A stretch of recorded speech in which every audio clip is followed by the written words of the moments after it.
દેખી શકો છો મિત્રો, ભગવાનના દર્શને આવા વાજા બી લઈને જાય છે.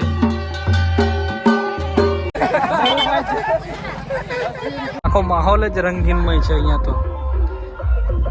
હા, પબ્લિક શ્રદ્ધાળુઓ દેખી શકો છો તમે, સામે દેખાય છે. મજા બી આવે છે આજે બી. એમ કે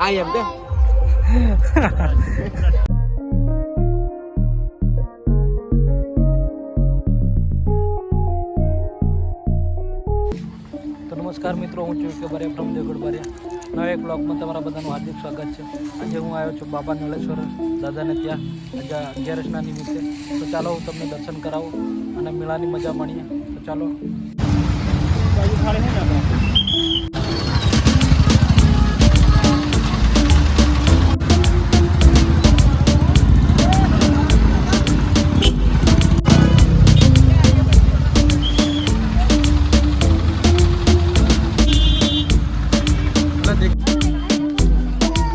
પબ્લિક તમે દેખી શકો છો, ભરપૂર પ્રમાણમાં છે.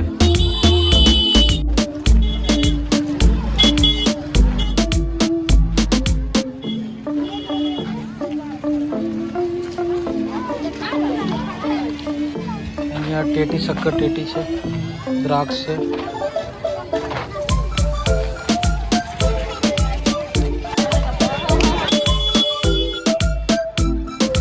મિત્રો મોસ્ટલી અમારે ત્યાં હોળી પછી બધા મેળા ચાલુ થતા હોય છે, પણ આ એક એવો પહેલો મેળો છે જે 11નો, જે હોળી પહેલાં બનાવવામાં આવે છે. અને એમાં બહુ લોકો આનંદથી ભગવાનના દર્શન કરવા માટે આવે છે. તો તમે પબ્લિક બી દેખી શકો છો કેટલી ઇન્ટરેસ્ટેડ છે. ભરપૂર પ્રમાણમાં પબ્લિક આવી છે, મજા બી આવે છે. આજે બી અમે બે જ ભાઈ છીએ, બીજું કોઈ છે નહીં હાથે.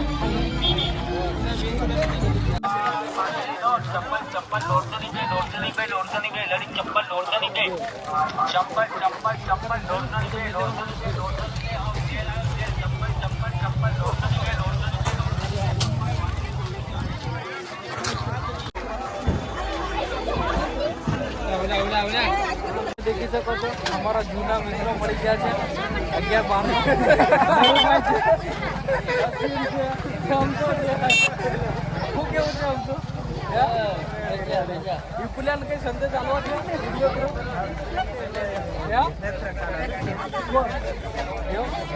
હાઈ કહી દો તમે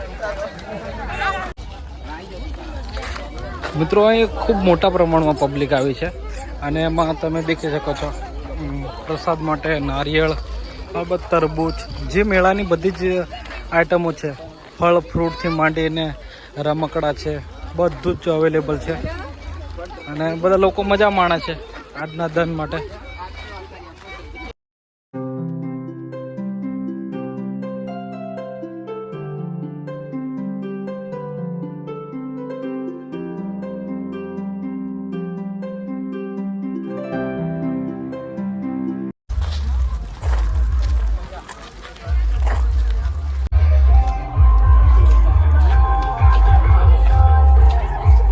અહીંયાથી વ્યૂ બરોબર નહોતો આવતો, હું તમને થોડો ઉપર ચડીને બતાવું.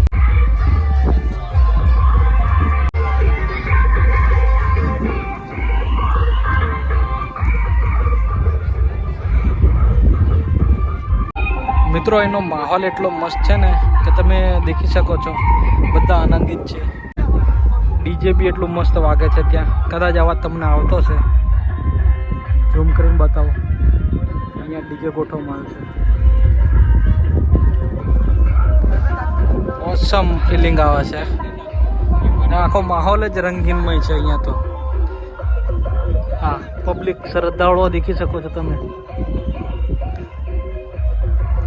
કેટલા બધા જાય છે. આપણે જવાનું છે ત્યાં, સામે દેખાય છે ત્યાં નળેશ્વર દાદાને ત્યાં. હવે એનાથી અહીંયા પગપાળા ચાલીને જવું પડશે અહીંયાથી લઈને.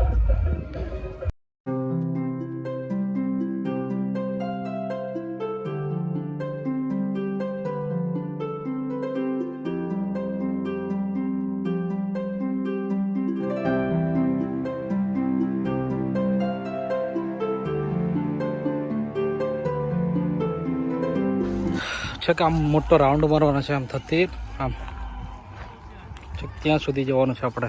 કેમ તો બહુ અઘરું પડવાનું છે, બહુ મોટો રાઉન્ડ મારવાનો છે, તમે દેખી શકો છો ત્યાંથી લઈને. ચાલો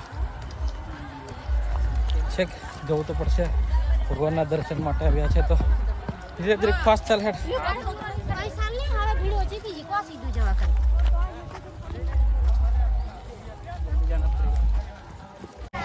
દેખીને તો મને એવું લાગે છે કે હું કાશ્મીરની વાદીઓમાં અથવા તો રાજસ્થાનના ડુંગરાઓ પ્રદેશમાં આવી ગયો એવું લાગે છે. આખું વાતાવરણ જ ચેન્જ થઈ ગયું છે અને આજુબાજુનું બી તમે દેખી શકો છો, ઊંચા ઊંચા ડુંગર છે અને આજુબાજુ બસ ચારે મેર શ્રદ્ધાળુઓ જ દેખાય છે તમને. પાણી, ડુંગર ને શ્રદ્ધાળુ અને હું એમની વચ્ચે છે ને. બાકી મસ્ત નજારો, છોકરાઓ ફોટોગ્રાફી કરે છે.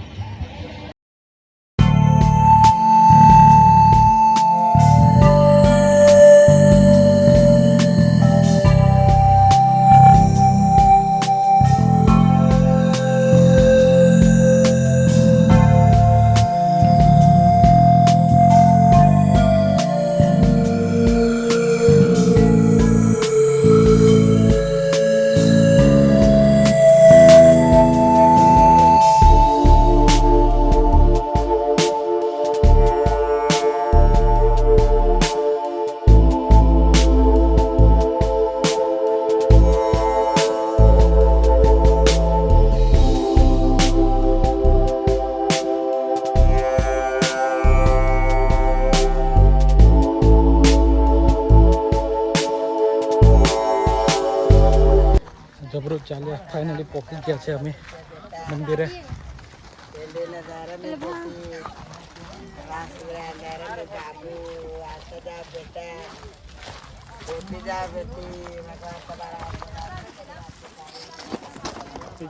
હાલત ખરાબ થઈ ગઈ છે ને.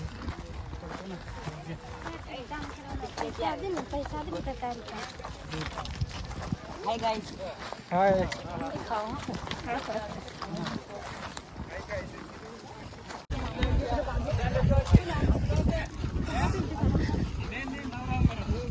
બહુ સારી વ્યવસ્થા કરવામાં આવે છે મંડપની. દર્શનાર્થીઓ થાકી જાય તો બેસી શકે. પછી આ નવું કન્સ્ટ્રક્શન બની રહ્યું છે એવું લાગે છે, નવું.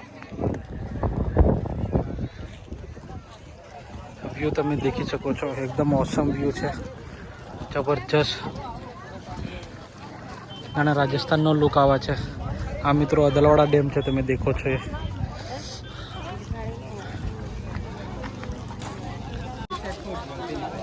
આ મુખ્ય મંદિર છે મિત્રો.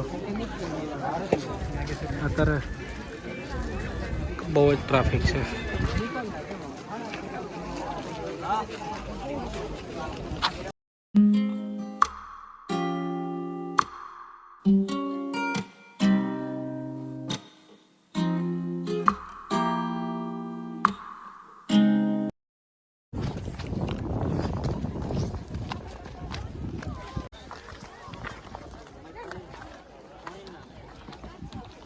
કંઈક આવો નજારો છે એનો.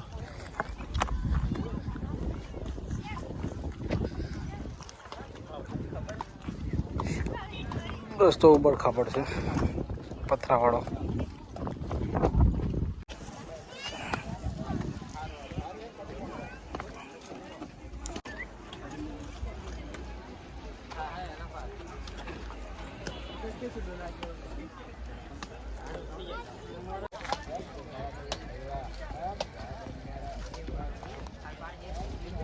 અરે એમ કહું, પેલું મંદિર હતું ને પેલું ગુફામાં, એ કઈ બાજુ?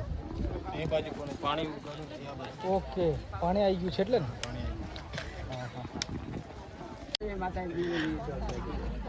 મિત્રો દાદાનું મુખ્ય મંદિર અહીંયા છે. પેલા લેડીઝ એ કરે છે ત્યાંથી એક નીચે છે, ભગાઈ જેવું, મતલબ ગુફા જેવું. પણ અત્યારે આ પાણીનું પ્રમાણ વધારે છે એટલે એ બધું મય અંદર પાણીમાં વિલીન છે, એટલે દર્શન અત્યારે નહીં કરી શકતા. પણ અહીંયા બહાર દર્શન કરી શકીએ છીએ. અને પેલું જે ઉપર છે મુખ્ય મંદિર છે. આમ તો મુખ્ય મંદિર પેલાને જ ગણવામાં આવે છે. તો આ દેખી શકો છો પબ્લિક કેટલી શ્રદ્ધા છે, આવે છે. નૌકા વિહાર પણ કરે છે અહીંયા.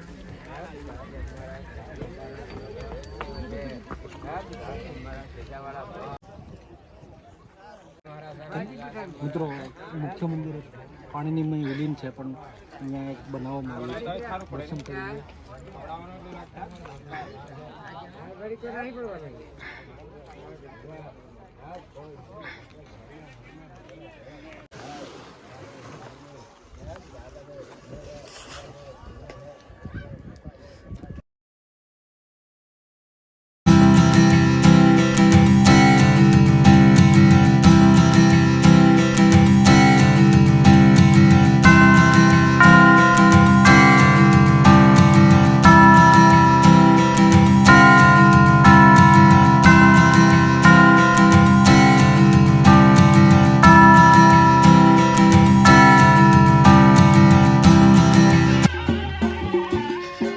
દેખી શકો છો મિત્રો, ભગવાનના દર્શને આવા વાજા બી લઈને જાય છે.